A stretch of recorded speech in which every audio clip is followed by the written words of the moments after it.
नमस्कार दोस्तों। आज का टॉपिक है 7 reasons Y real estate in India will do well in the coming 3 4 5 years. जो एक क्लियर बुल रन का साइकिल है। यस, एक रनअप हुआ है पिछले 1.5 2 साल में, बट 5 साल का और जूस दिख रहा है। बड़े शहरों के हिसाब से बता रहा हूँ। 7 रीजंस, आप एक एक करके उनको अच्छे से सुनना, लॉजिकली बताऊंगा। सबसे पहला रीज़न इज़ अर्बनाइजेशन। अर्बनाइजेशन का पेस बढ़ चुका है।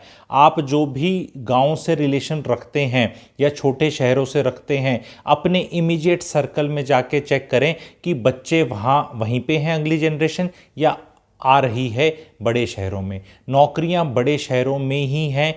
अब इस पे होनी चाहिए नहीं होनी चाहिए, फॉर्चुनेटली अनफॉर्चुनेटली उसकी बात नहीं करेंगे हम।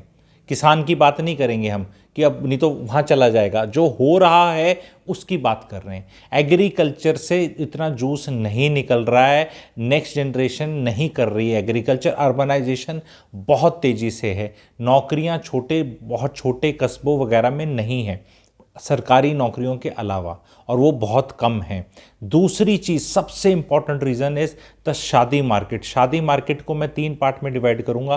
पहला है कि शादी करने में एक नया चीज़ आ रखी है कि अलग घर चाहिए बहू को, नहीं तो कलेश है, चाहे छोटा ही सही।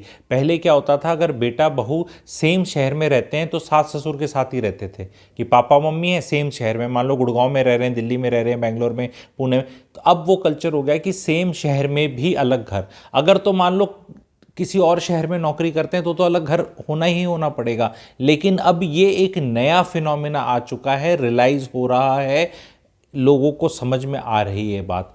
तो एक ये है। दूसरी चीज़ क्या है, आप मानेंगे ये बात, divorces. Since I am into marital counselling and marriage वाला मार्केट को बहुत अच्छे से समझता हूँ, डिवोर्सेस का रेट बढ़ ही रहा है। बढ़ना चाहिए, नहीं बढ़ना चाहिए, ऐसा होना चाहिए, सामाजिक वीडियो नहीं है, इन्वेस्टमेंट वीडियो है ये। वो बढ़ रहा है। अब क्या होता है कि एक महिला और पुरुष शादीशुदा बंधन में एक शहर में रह रहे थे, बच्चा था, स्कूल वूल जाता था। अब डिवोर्स हो गया तो अब एक घर में तो नहीं रहेंगे, पर इसका ये मतलब नहीं कि महिला गांव चली जाएगी या पुरुष सब छोड़ के गांव चला जाएगा। उन्हें वहीं पे 2 सिस्टम चाहिएंगे, चाहे ये 2 घर खरीदें चाहे रेंट पे लें, वो अलग बात है, पर requirement of housing will increase. ये एक फैक्ट है, ये एक बड़ा चीज़ निकल रही है। तीसरी चीज़, दैट मकताओ movement, men going their own way. महिलाएं सेक्शन 498, हम शादी नहीं करेंगे, हम चेतना जगाएंगे। तो जितने भी ये चेतना जगाएंगे, शादी नहीं करेंगे, तो अब ये अपने माता पिता के साथ नहीं रह सकते। इनके माता पिता ही कहेंगे भाई जा कहीं और ही जाके चेतना जगा। एक 30 साल का 35 साल का लड़का नहीं बर्दाश्त किया जाता माँ बाप से, क्योंकि माँ बाप तो नेचुरली शादी के पीछे भागते हैं, तो कि करनी है, तो वो लड़का भी दुखी होके खुशी में या माता पिता दुख सुख में, उसको अलग होना ही पड़ेगा। एंड सिमिलरली लड़कियां भी जो शादी नहीं कर रही हैं, वो भी एक तबका इंक्रीज हो रहा है। छोटे शहर से आई, नौकरी लग गई, अब मेरे को शादी करने का मन नहीं कर रहा या राइट पार्टनर नहीं आया, तो ये शादियां भी जो डिले हो रही हैं, तो उससे भी रिक्वायरमेंट बढ़ रही है। जो लड़का लड़की 24 और 26 साल में शादी करके एक दूसरे से एक मकान में रह सकते थे और रिक्वायरमेंट कम होती, अब वो 24 की लड़की 32 तक शादी करने को तैयार नहीं है, घूम रही है। तो वो कहीं रह रही है, कहीं तो रह रही है, और फिर वो 32 35 वाला लड़का भी कहीं रह रहा है, तो ये रिक्वायरमेंट भी बढ़ रही है। तीनों तरह से बढ़ रही है। शादी मार्केट में हर तरह से ये चीज़ें बढ़ रही है। पहले अलग नहीं रहते थे, शादी टाइम पे हो जाती थी, रिक्वायरमेंट कम था, शादी होके भी सास ससुर के साथ रहते थे। तो ये 3 तरफा है, बहुत बड़ा रीज़न है मेरे हिसाब से, इसकी वेटेज बहुत है। तीसरा एक और रीज़न एक और है, अब क्रेडिट स्विस का देख लो। एसवीबी बैंक है, एसवीबी जो अमेरिका का बैंक है, बेल आउट, ये बेल आउट, वो बेल आउट, दबा के गवर्नमेंटें नोट छाप रही हैं। Inflation is the third thing. हो सकता है इंडिया में भी बहुत ये हो, इलेक्शन ईयर है, inflation is a big thing. Note बहुत छप रहे हैं, पैसे की कोई वैल्यू नहीं रह जा रही। आप ये देख लो, जितने भी आपके लिए जो काम करने आते हैं, मेड्स हैं, प्लम्बर्स हैं, इलेक्ट्रिशियंस हैं, इनके जो भी सर्विस चार्जेस या पैसे लेते हैं, ये देखो कितने रेट पे बढ़ रहे हैं। ये अब इनके रेट पे बढ़ रहे हैं, तो इनकी एस्पिरेशनल जंप अप हो रही है। जो इंसान इस लेवल पे रहता था कि अटैच टॉयलेट नहीं है, मैं नीचे वाले तबके की बात कर रहा हूँ जिसको कोई जाके चेक नहीं करता, वो जो कॉमन टॉयलेट में जाता था इस तरह करके, वो वाला चॉल टाइप सिस्टम कभी मूवीज़ में देखा उस टाइप, अब उसकी एस्पिरेशनल, उसकी तनख्वाह पैसा आमदनी बढ़ने से आ गया है कि भाई मेरे को एक ऐसे वाले में जाना है जहाँ मेरे को अटैच टॉयलेट हो, एक किचन हो, एक बालकनी हो। तो ये वैल्यू अप चेन हो रही है। बाहर से फ्रेश लोग आ रहे हैं, जो फ्रेश आ रहे हैं वो नीचे तबके पे जा रहे हैं, नीचे वाले यहाँ आ रहे हैं, यहाँ वालों के यहाँ एस्पिरेशंस जा रहे हैं। तो ये सब बहुत रिक्वायरमेंट्स को बढ़ा रहा है। चौथा reason is cost of construction. जब भी प्रॉपर्टी की अगर कंस्ट्रक्शन की बात करें, cost of construction is increasing. उसमें जो रॉ मटेरियल के रेट है उनमें फ्लक्चुएशन आती है, कभी बढ़ जाते हैं कभी घट जाते हैं, लेकिन जब एक बार बढ़ जाते हैं तो जो रेट बिल्डर बना देता है, फिर वो जब सीमेंट कम होती है तो कम नहीं करता, वो याद रखना इस चीज़ का, because he bears that risk of his margins getting less, profit margins getting less और मोर।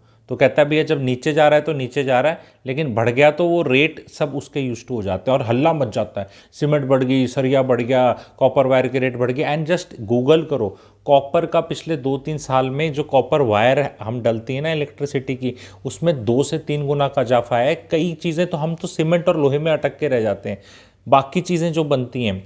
और सबसे बड़ी चीज़, रॉ मटेरियल तो फिर भी बढ़ेंगे घटेंगे, स्टैग्नेट होंगे, थोड़े नीचे ऊपर जाएंगे, लेकिन जो लेबर कॉस्ट है वो तो ऊपर ही जा रही है। मजदूर, जो दिहाड़ी मजदूर की रिक्वायरमेंट है, because again everything is linked with inflation only and aspirations and skilled man power. अब कंस्ट्रक्शन के अंदर more skilled man power is required. वो साथी हाथ बढ़ाना, एक अकेला थक जाएगा सर पे लेके, जैसे वो चलती थी ना ईंट वाला, वो सिस्टम नहीं है आजकल, काफ़ी मशीन बेस्ड सिस्टम हो गया है।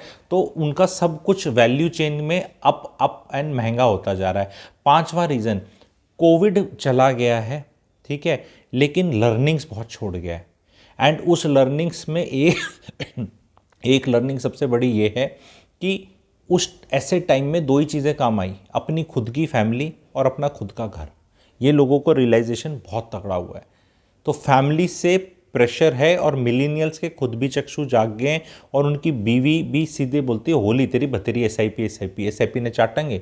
कुछ भी लाइफ में कुछ होता है, your own home, because the way tenants were treated in societies was very different from the मकान मालिक्स।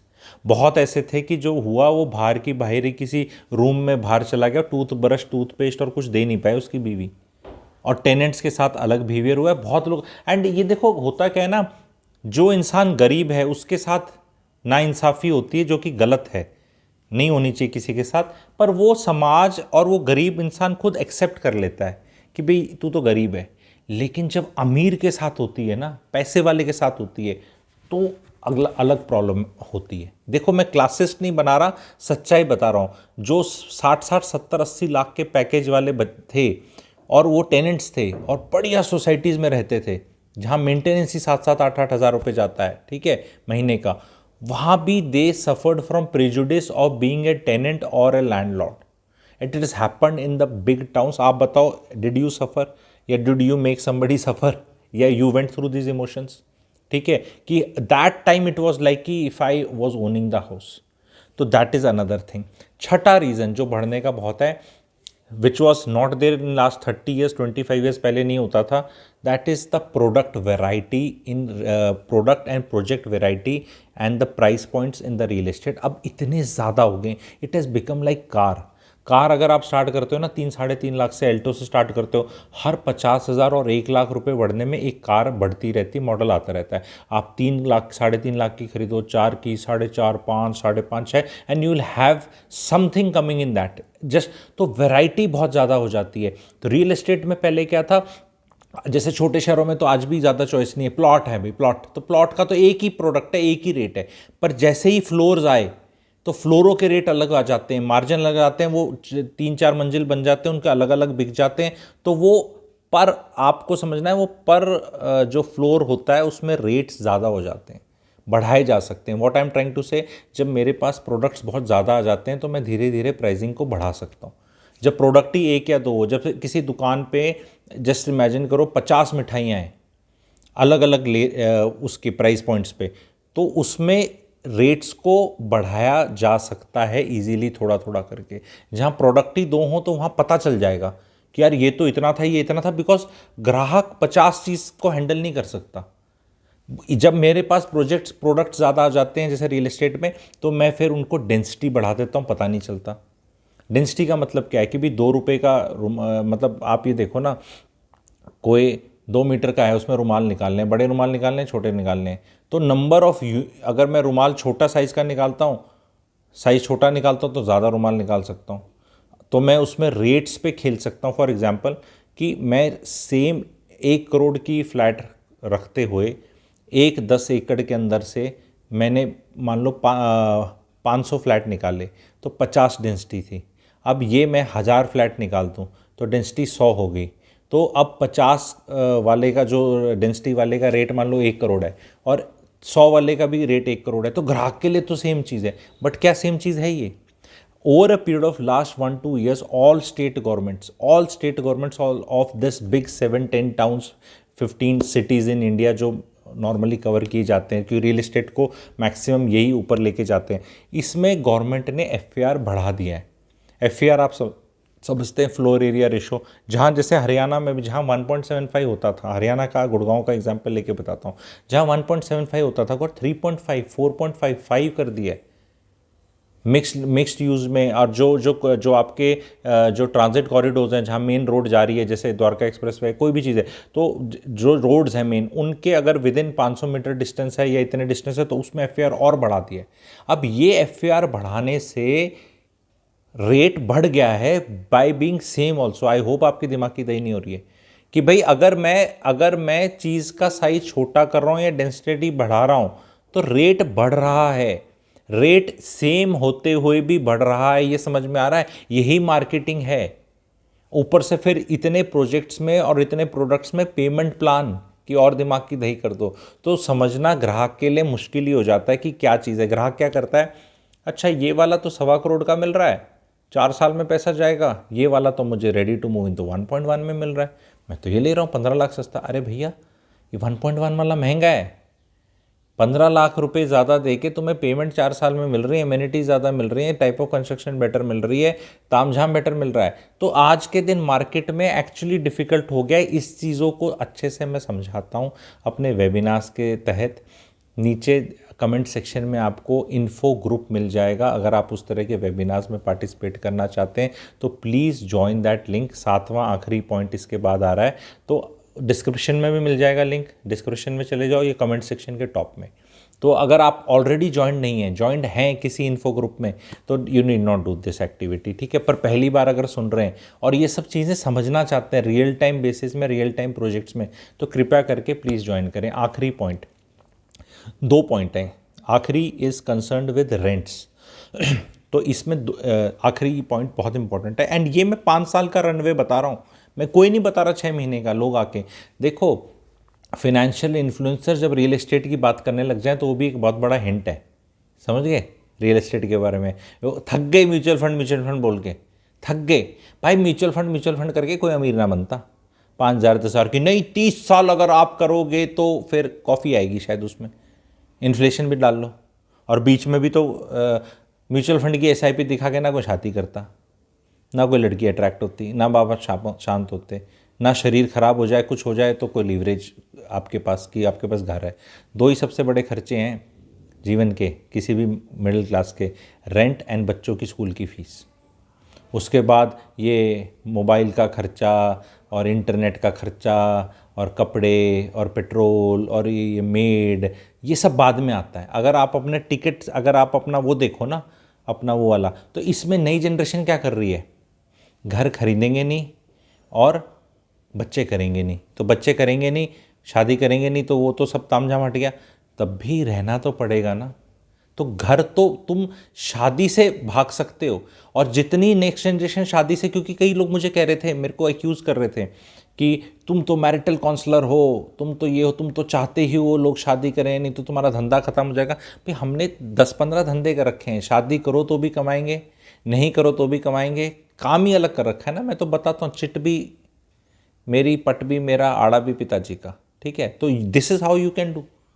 अब नहीं शादी करो, बहुत बढ़िया, डाइवोर्स कर लो और बढ़िया। डाइवोर्स होते ही 2 घर की रिक्वायरमेंट है, डाइवोर्स होते ही 2 टीवी चाहिए। डाइवोर्स तो कंज्यूमरिज्म के लिए बहुत अच्छा है। अमेरिका तभी तो इतनी तरक्की कर रहा है सारे डाइवोर्स करते हैं। बैड मैरिज इज बैड, इस पे अलग से वीडियो बनाऊंगा मैं, bad marriage versus divorce. Bad marriage is which is alive but bad, that is bad for economy. Okay, divorce is very good. ठीक है, ये कोई बताएगा नहीं, ये बातें इस तरह की कोई कर नहीं रहा है। ठीक है, दैट्स वाई कंटेंट को प्लीज़ लाइक करें। सातवां रीज़न है रेंट्स बढ़ रहे हैं, प्लस रेंट्स आपने सबने देख लिया कि कोविड के बाद शूट मार रहे हैं अब। ठीक है, एंड लोगों को ऐसा हो रहा था क्योंकि क्या होता है ना, फाइनेंशियल इन्फ्लुएंसर आके बोलता है 2-2.5% है, 2-2.5% है, 2-2.5% है, क्या फ़ायदा, रेंटल अपना SIP करो 2.5%। अरे भैया फूफा, वो 2.5 पे नहीं रहता, वो 5 भी बनता है, 6 भी बनता है, 10 भी बनता है और 150 भी बनता है। जनकपुरी में जिसने 1989 में MIG LIG फ्लैट लिए 2 लाख या 3 लाख के, उनकी रेंटल यील्ड 150% है। वो नहीं, आज के रेट से क्यों भाई, उसने तो उस टाइम पे खरीदा है ना। अगर मैंने NHPC का शेयर 12 रुपये पे लिया है तो 40 रुपये पे वो 6% डिविडेंड यील्ड दे रहा है, पर मैंने 12 पे लिया है बाबा, मेरा तो 20% ही बोलूँगा ना मैं, मेरे को तो 20 ही मिल रहा है ना। ये बेसिक कैलकुलेशन में क्यों बावड़ी बूच बना देते हो जनता का, क्योंकि कोई 10-20 साल की तो बात ही नहीं करता, सब आज की, कल की, परसों की बात करते हैं। मैं 5 साल की कर रहा हूँ। प्रॉपर्टी मैनेजमेंट फर्म्स बहुत आ रही हैं जो अमेरिका में होती हैं, जैसे जो आपका रेंटल देखेंगी। आज क्या है, lot of people are sitting on lot of money, now they say कि यार I can't invest here 2.5-3 CR की चीज़, लेट से दिल्ली में या कहीं पे, but I want to invest in real estate, but how do I invest in Ahmedabad और पुणे और somewhere, I don't belong to that place. So here in the property management firms are coming, some of them are Zolo, Zoho, Stanza Living, Nestaway, OYO Life, इस तरह की 4-5 और हैं। और ये market, ये स्टार्टअप मार्केट परिपक्व हो जाएगा अगले 2 साल में बहुत अच्छे से। तो उसमें क्या है कि ये लोग आपकी प्रॉपर्टी खई है, ये आपसे लेंगे, उबेर ओला की तरह गाड़ी जैसे ले ली, यही मैनेज करेंगे, यही चलाएंगे और आपको रेंट दे देंगे। अब वो 1 महीने में आ रहा है, 2 महीने में आ रहा है, ये कितना पैसा कमा रहे हैं, बीच में कमा रहे हैं, रेंट ज़्यादा दे रहे हैं, नुकसान हो रहा है, इनने 5,000 उठा रखे हैं, 10,000, और इनने इकट्ठे करके फिर किसी कंपनी से टाइप कर रखा है, फिर उसको मैनेज कर देते हैं, फिर किसी और को देते हैं, फिर खाना पीना देते हैं। ये यहाँ बहुत है, यहाँ इंडिविजुअल्स भी बहुत स्टार्टअप कर सकते हो। ये बहुत बड़ा मार्केट है, ब्लू ओशन अपॉर्चुनिटी है। आप जो बिना नौकरी के घूम रहे हो या पता नहीं क्या काम धंधा करना है, ये बेस्ट है, ये बेस्ट काम है। एग्रीगेटर का रोल इकट्ठा करो, लोगों को यहाँ इकट्ठे करो, वहाँ इकट्ठे करो, रेंट का करो और बल्क में करो। ये बहुत उनमें वैल्यू ऐड कर सकते हो। वहाँ रहने वालों को खाना दोगे तो खाने वाले ले आओ, ये ले आओ, रेंट पे ले लो, बहुत ये मार्केट है। ऐप बेस्ड हो जाएगा, ऐसा भी काम हो जाएगा, ऐप पे बता देंगे वो कमरा वहाँ खाली हो रहा है, चाबी खुली चले गए, वो घर वहाँ खाली हो रहा है, दो। क्योंकि ये बैचलर्स बहुत आ रहे हैं, बैचलर लिविंग के लिए अकोमोडेशन अब आने लग गई है, क्योंकि बैचलर को नॉर्मल सोसाइटियों में घुसने नहीं दिया जाता। मेरा एक वीडियो भी था इस पर, ठीक है, काफ़ी अच्छे कमेंट्स आए, इन लोगों ने समझा वो दर्द है बैचलरों का। ठीक है, आपकी लाइफ चॉइस है, आपको शादी नहीं करनी, वेरी गुड, मत करो, लेकिन आपको नॉर्मल सोसाइटियों में नहीं रहने देंगे लोग। तो फिर कुछ ना कुछ आपके लिए अलग बनेगा, और वो बन रहा है, मेरे को पता है बन रहा है। एंड वो भी रियल एस्टेट को ऊपर ले जाएगा, बिकॉज एक पहले तबका नहीं था। पहले 100 आप पकड़ो 30 ईयर ओल्ड मेन, तो 100 में से 97-98 शादीशुदा निकलते थे। अब ये फिगर चेंज होती जा रही है, अच्छी बुरी के चक्कर में। ये तो इन्वेस्टमेंट वीडियो है, मॉरलिस्टिक वीडियो नहीं है, क्योंकि ये चैनल में क्या बोलते हैं, बुफे। तो आज मैं नहीं चर्चा करने वाला, आज मैं करने वाला मत करो शादी। नहीं, तुमने उस वीडियो में मैं दूसरा रूप था, आज दूसरा रूप है। वो पिक्चर देखी थी संजीव कुमार की जिसमें 9 रोल होते हैं उसके, कौन सी पिक्चर थी, नाम बताना। संजीव कुमार के 9 रोल थे उसके, ठीक है। तो अलग अलग वीडियो में अलग अलग है। आज देखो अलग, मामा ट्यून चेंजेस, पूरा मत करो भाई शादी, करो डाइवोर्स, रियल एस्टेट में आग लगनी है। नहीं, बच्चे नहीं करेंगे तो फिर आगे रियल एस्टेट, अरे तुम बच्चे आज नहीं करोगे, उसका 15 साल बाद पता चलेगा। अभी तो चाहिएगी। और माता पिताजी भी जो पहले 60-65 के निपट जाते थे और रियल एस्टेट खाली हो जाती थी, लाइफ एक्सपेक्टेंसी बढ़ रही है। एंड अच्छी बात है, भगवान करे सबके माता पिता 95-100 ईयर तक जिए। भाई हमें तो रियल एस्टेट अच्छी करानी है ना। आपके पिताजी 100 ईयर्स जिए, माता जी 105 साल जिए, तो वो तो रियल एस्टेट चाहिएगी नहीं चाहिएगी, ठीक है, अच्छी कामना ही है। तो जिएंगे, जैसे जैसे मेडिकल केयर बढ़ेगा, लाइफ एक्सपेक्टेंसी बढ़ेगी, तो पहले जो रिप्लेसमेंट रेट था, मान लो बच्चे कम भी पैदा करोगे तो जो पहले चले जाते थे जल्दी, अब वो लेट जा रहे हैं। तो लेट नहीं जा रहे, तो अब आगे आके ओल्ड सिटीजन्स के लिए उस पर भी वीडियो बनाऊंगा कौन से रियल एस्टेट, बिकॉज इंडिया में ओल्ड एज होम्स नहीं चलते एंड एल्डरली के नहीं चलते। क्यों नहीं चलते वो भी बताऊंगा, साइकोलॉजी अलग है इंडिया की। बाहर के देशों में जो चलता है वहाँ से नहीं चलता इंडिया में, ये भी एक फैक्ट है। तो ये 7 रीजंस थे। सारे रीजंस में आप कितनों में एग्री करते हैं? लोलापलूजा इफेक्ट वर्कआउट कर रहा है। लोलापलूजा चार्ली मंगर जी का एक बहुत बढ़िया टर्म है, गूगल करना। Where in so many factors are playing out simultaneously, so the results will not be the sum total of each effect, it becomes even more। इसकी इंग्लिश की हिंदी यही है कि यहाँ पे एक और एक 2 नहीं होंगे, एक और एक 11 भी नहीं बोल रहा मैं, लेकिन एक और एक हो सकता है 3 हो जाए। आप समझ रहे हैं? दिस इज लोलापलूजा इफेक्ट कि इंडिविजुअल जो चीज़ हो रही है उससे चीज़ इस तरह बढ़ती जा रही है। ये मार्केट में चेंजिंग डायनेमिक्स है, डेमोग्राफी ऐसी है कि अलग घर चाहिएंगे ही चाहिएंगे। आज के दिन 30 साल 28 साल का आप बता देना, शादीशुदा लड़का जो नहीं है उसके बाकी तो प्रोग्राम चल रहे हैं ना, दारू पार्टी मज़े मौज मस्ती, लड़का लड़की लिविंग इन फलाना धमकाना गर्लफ्रेंड। तो भाई वो माता पिता के साथ नहीं कर सकता है प्रोग्राम ना, उसको कहीं और करने पड़ेंगे। And I am talking of people who are staying in the same शहर। जो छोटे शहर से आ रहा है वो तो अलग रह ही रहा है, वो तो अलग लेगा ही लेगा। जो मान लो गुड़गांव में आ रहा है, फतेहाबाद से, कैथल से, जींद से, वो तो घर ले ही रहा है यहाँ पे। लेकिन मैं ये कह रहा हूँ गुड़गांव वाला भी जो रह रहा था बच्चा, अब वो माँ बाप के साथ नहीं रहेगा, वो भी कहीं अलग जाएगा। That is what I am saying. जो दिल्ली में लड़का लड़की रह रहे थे अपने पेरेंट्स के साथ और अब शादी नहीं कर रहे, अब वो नहीं रहते रहेंगे एक स्टेज के बाद। बहुत किच किच किच पिच पिच होती है। कहेंगे अच्छा बिना शादी के भी किच पिच होती है? हाँ, पेरेंट्स के साथ बच्चों की बिना शादी के लिए भी किच पिच होती है। वो आने वाला दामाद और जो दुल्हन और बहू है ना, जो वो they are, and that proves कि लड़ाइयाँ तो होती हैं। ऐसा नहीं कि बहू ने आगे करा दी, उससे पहले तो बहुत ही या उसके बिना बहुत अच्छे थे, ठीक है। तो ऐसा नहीं है। I hope you will react now, because boiling frog syndrome है, बढ़ता जा रहा है। पहले उछाल बहुत जल्दी आता था, अब धीरे धीरे धीरे चीज़ें बढ़ती जा रही हैं। मैं उस इन्फो ग्रुप से और अपने वेबिनार्स के थ्रू रियल एस्टेट की एक तरह से स्टॉक एक्सचेंज हूँ। स्टॉक एक्सचेंज तो आप जब भी जाके किसी भी शेयर का रेट पता कर लोगे, आज से 10 साल पहले, कल का और परसों सुबह खुलते परसों का। पर real estate is not that transparent. लेकिन रियल एस्टेट के जुड़ो, वेबिनार जुड़ो। विंडो शॉपर्स बोलता हूँ मैं इनको, I only welcome window shoppers. Normally window shoppers को लोग नहीं, विंडो शॉपर क्या होता है, लेना नहीं है कुछ, लेकिन सीखना है, जानना है, पता करना है। वेरी इंपॉर्टेंट, बिकॉज आप मैं आई है, बिकॉज भाई I don't mind window shoppers, because all my life I have myself been a window shopper in real estate. मेरे पास इंडिया के 5000 ब्रोशर्स हैं। मतलब 5000 अब तो डिजिटल फॉर्मेट में लैपटॉप में रखना ईजी है, पहले जब हार्ड कॉपी में आते थे वो उसके भी रखे हुए हैं। कब लॉन्च हुआ, कैसे हुआ, क्या ट्रेजेक्ट्री, बिकॉज आप लोग ना ये मैजिक ब्रिक और ये दूसरे .coms वगैरह जो है ना, इन पे इतना डेटा नहीं है भाई, नहीं है इतना डेटा कि कहाँ था क्या था। और आप नेशनल NHB वाले इंडेक्स पे चले जाओगे, यहाँ जो रजिस्ट्रियाँ होती हैं तहसील में, उसके हिसाब से बताते हैं। बट इंडिया में तो प्रॉपर्टी तो ये वाली चलती है ना, एक ने 1 करोड़ रुपए की ली और 5 साल बाद 1 करोड़ 6 लाख की बेच दी, पर भाई साहब ने तो 44 लाख तो कैश ले लिया। तो अब वो 1.5 करोड़ का ट्रांजैक्शन तो कहीं लिखा ही नहीं है। तो प्रॉपर्टी तो मार्केट में बोलेंगे जी 3% ही बढ़ी, क्योंकि जो डेटा कैप्चर कर रहा है वो तो वही ट्रांजैक्शन कैप्चर कर रहा है। वो भाई साहब जितना उसका कैपिटल गेन में जीरो होता है उस हिसाब, आपको पता है सब, आप सब, मैं इतनी डिटेल बताने की ज़रूरत नहीं है। दैट्स वाई रियल एस्टेट की रिटर्न किसी का पिताजी भी मार्केट में कैलकुलेट नहीं कर सकता। अपना कर सकते हो आपके, आपके साथ क्या हुआ। वही रेंटल्स हैं, रेंटल यील्ड्स हैं, कौन कितना रेंट ले रहा है, किसका कहाँ जा रहा है, किसी को नहीं पता एक्चुअल में कैसे ले रहा है, क्या ले रहा है, ठीक है। तो it is doing very healthily, बहुत जिन जिन ने करा है। अब बीच में एक तबका आया था, greater Noida, Amrapali, JP green और इस तरह के 80% तो वहाँ का रहता है, 2-4-5% बाकी सब शहरों में। वो टाइम था जो भ्रष्टाचार था 10-12 साल पहले, बहुत चरम पे था, ठीक है। ऐसा नहीं कि अभी नहीं है, लेकिन पहले उस टाइम तो अंधेर खाता था, ठीक है।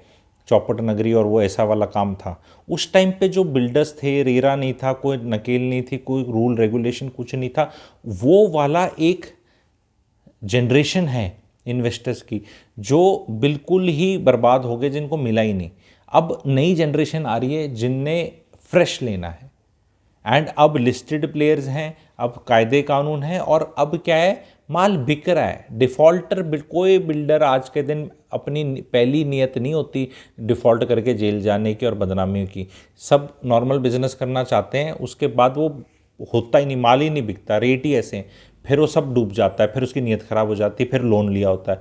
पर जहाँ माल बिक रहा है, एक्चुअल में रिक्वायरमेंट डिमांड है और सप्लाई नहीं है, तो वो डिफ़ॉल्ट नहीं करेगा। बिकॉज डिफ़ॉल्ट करने के लिए, देखो जीवन में डिफ़ॉल्ट करने के लिए, चोरी करने के लिए इंसेंटिव होना चाहिए करने वाले का, ये भी आपको समझना है। This was my eighth reason. मैंने 7th रीज़न बोले थे, 8th रीज़न फॉर डूइंग इस कि बिकॉज ये सारा लैंडस्केप रेरा के बाद बहुत चेंज हो गया है। अब लोग बोलते हैं इसमें कि रेरा के बाद कुछ नहीं हुआ, वो तो अब भी नहीं मिला। अरे जो पहले पाप हो चुके थे वो तो नहीं धुल सकते, ये रेरा उनको इंक्लूड कर रहा है। बट आप मुझे एक सिंपल सा लॉजिक बताओ ना, आपने मेरे से 1 करोड़ रुपए लोन लिया, आपने मेरे को कुछ नहीं दिया और आप डिफ़ॉल्ट कर गए। अब मैं कितने लिया हूँ, मैं आपका क्या उखाड़ूंगा। लेकिन अगर मैंने आपसे 2 किलो सोना गिरवी रखवा लूँ मान लो आपसे, और फिर आपको 1 करोड़ लोन दे दूँ, तो अब सोना 2 किलो मान लो 1 करोड़ 5 लाख का है रेट, आपने डिफ़ॉल्ट किया और आपने 20 लाख दे दिए थे, 80 लाख बचे आपके, तो मैं उसको कुछ कर सकता हूँ। तो अब वो अब हो सकता है ना, अब प्रोविजंस आए हैं ना वो, कि उसको इतना देना है, बैंक गारंटी देनी है, एसेट्स देने हैं, फलाना है, एस्क्रो अकाउंट है, ये उस पर मैं अलग से वीडियो बना दूंगा कि अब सेफ्टीज है। तो 2019 के बाद नहीं आप देख रहे, वो पुराने पाप ही दिख रहे हैं वीवी मार्केट में।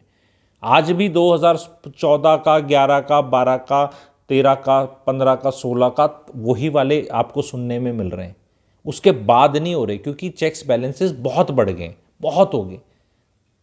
तो that is another reason that it will do very well, and it is a clear bull run which I am seeing for next 5 to 6 years. ऐसा भी नहीं 5-6 महीने का वीडियो नहीं है, ये वीडियो के जो रीजंस हैं ये बढ़ते ही चले जाएंगे। और कितने बढ़ रहे हैं आप मॉनिटर करो, क्योंकि ये शादी नहीं करने की चाहत, शादी करना पर माँ बाप के साथ, सास ससुर के साथ नहीं रहना, अलग घर में रहना, ये कितने नंबर्स को बढ़ा रहा है, इस पे कोई रिसर्च कर ही नहीं रहा है। मैं कर रहा हूं अपने लेवल पे, पर then it is not something which is like pan India. North India का मेरे पास डेटा है, मैं बहुत वेबिनार्स में लाइव चीज़ें लेता हूँ, डेटा लेता हूँ, ठीक है। एंड ये मुझे दिख रहा है पैटर्न कि भाई अलग चाहिए, छोटा चाहिए, अलग चाहिए। एंड अब पेरेंट्स भी रियलाइज़ कर रहे हैं, लड़कों के भी एंड लड़कियों वाले भी। एंड वो एक नई मुहिम है कि भाई तुम इनको पैसे दो, शादी वादी पे कम खर्च करो, हाँ यार इनको ले लो, छोटा सा अलग ले लो। इससे रियल एस्टेट की डिमांड और बैठेगी। तो क्योंकि नंबर, एंड इसका एक डेटा है, आप गूगल करके देखना। बोलो तू क्यों नहीं देता सारा, नहीं मैं सारा जोर नहीं लगाऊंगा, आप लगाओ, क्योंकि जिस आप सारे ऐसे बैठ के बैठोगे, पर मैं आपको डेटा बताता हूँ कहाँ से लेना है। Number of people in Indian house holds, जैसे कभी 8.6 थे, फिर कभी 6.6 हुए, कभी 5.4 हुए, ये एक रिड्यूस होता चला। हाउस होल्ड आप समझते हैं कि एक किचन होती है, वो हाउस होल्ड है, कि वो किचन के ऊपर जो निर्भर है, ठीक है, वो हाउस होल्ड बोलते हैं, कुनबा बोलते हैं। वो नंबर्स कम होते जा रहे हैं। वो नंबर्स जैसे जैसे कम होंगे तो number of units required will be more. मोटा गणित तो वैसे भी आप ये देख लो, 1 करोड़ 140 करोड़ है, तो अगर हमारा 2% ग्रोथ रेट है तो 2.8 करोड़ हो गए। तो 2.8 करोड़ हर साल बढ़ रहे हैं, तो यानी 4 से डिवाइड करूंगा, परिवार मान लो कि अब भी 2 बच्चे कर रहे हैं, हालांकि लोग कम कर रहे हैं, 4 से डिवाइड कर लो तो भी 70 लाख यूनिट्स मेरे को हर साल चाहिए। 70 लाख यूनिट्स मुझे चाहिए ही चाहिए। ये तो नॉर्मल पॉपुलेशन ग्रोथ। पर हो क्या रहा है कि जिन गाँवों में जहाँ पर 7-7, 8-8 पर हाउस होल्ड रह रहे थे, अब वो वहाँ पे सिर्फ बुजुर्ग ही रह गए। तो जहाँ 7-8 रहते थे, अब वहाँ 4-3 ऐसे हो गए और 2 हो गए, वो खाली हो रहे हैं और कहीं और भर रहे हैं। तो रिक्वायरमेंट कहीं और बढ़ रही है, इस चीज़ को भी आप ऐसे समझें। अदरवाइज ऐसे कोई लैंड की कमी नहीं है, राजस्थान खाली पड़ा है, बहुत बहुत एरिया इंडिया में खाली पड़ा है। पर ये मारामारी रेट्स की वहाँ हो जाएगी जहाँ इकोनॉमिक एक्टिविटी पर स्क्वायर फीट कितनी है, एक वो डिसाइड करती है आपके रियल एस्टेट का प्राइस। अगर 1 स्क्वायर फीट मैं मुंबई का उठाऊं और उसको डिवाइड, और पूरी इकोनॉमिक एक्टिविटी वहाँ कितनी हुई, जिसको हम जीडीपी भी कहते हैं, तो उससे रियल एस्टेट डिसाइड होती है कि वहाँ पे इकोनॉमिक एक्टिविटीज़ कितनी हो रही हैं। तो this was for you, I hope you have understood it well, ठीक है। एंड आप बताना इसमें आपको कौन सा वाला पॉइंट ज़्यादा लगा। मेरे हिसाब से मैक्सिमम वेटेज मैं दूंगा शादी मार्केट को, मैक्सिमम वेटेज दूंगा, और ये अर्बनाइजेशन को जो हो रहा है, बाकी सबके भी इफेक्ट्स होंगे। Thank you very much.